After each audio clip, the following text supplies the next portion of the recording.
మీకు తెలుసో లేదో గానీ మనం కొనే ఉప్పు పప్పు సబ్బు సర్ఫ్ ఆఖరికి షాంపూ సోంపు మీద కూడా ట్యాక్స్ పడుతుంది. గా పైసల్లా సెంటర్ గవర్నమెంట్ కు పొత్తుంటది, ఢిల్లీకి పోతాయి. ఇట్లా పోయిన పైకం మళ్ళా రాష్ట్రానికి పంపియాలి. పథకాల పేరు మీద ప్రాజెక్టుల పేరు మీద ఇచ్చుడు వాళ్ళ జిమ్మేదారి, అడుగుడు మన హక్కు. ఇయ్యాల్సిన ఇయ్యలేదనుకో చూసుకుంటా ఊకుంటే నడుస్తుందా? జంగుకు తయారైతుంది తెలంగాణ గవర్నమెంట్.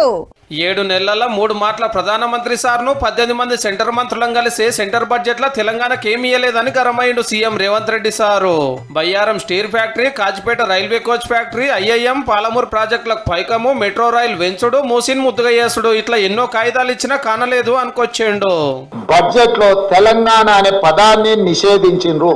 పెద్దన్నగా మేము భావిస్తుంటే మీరు దుర్మార్గంగా వ్యవహరిస్తున్నారు.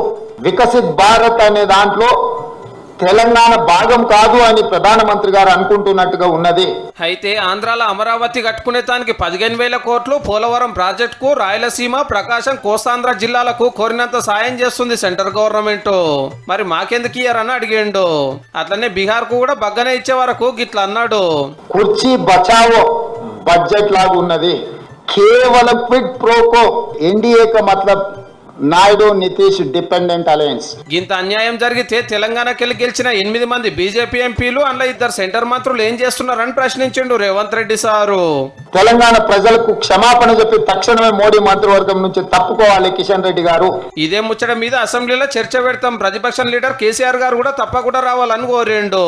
కాకపోతే యాజ్ ఇట్ ఈస్ గా కిషన్ రెడ్డితో పాటు కేసీఆర్ గారు కూడా మోడీ ముందు మొకరిల్లినట్టు.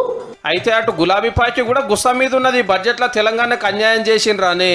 ఇది కేంద్ర బడ్జెటా లేకపోతే బీహారు ఆంధ్రప్రదేశ్ కు సంబంధించిన బడ్జెట్ అనే విధంగా 8 మంది కాంగ్రెస్ వాళ్ళు, 8 మంది బీజేపీ వాళ్ళు దక్కింది మాత్రం గుండు సున్నా. మీరు రాహుల్ గాంధీని మాట్లాడమని తెలంగాణకు పైసలు ఎందుకు ఇవ్వలేదు రాహుల్ గాంధీని అడుగుమన్న పార్లమెంట్ లో ఎందుకు మాట్లాడారు రాహుల్ గాంధీ? చూడాలి మరిగా ఈ 2 పార్టీల కొట్లాట ఎట్లుంటుందో. అటుకెళ్ళి బీజేపీ ఎంపీలు ఏమంటారో.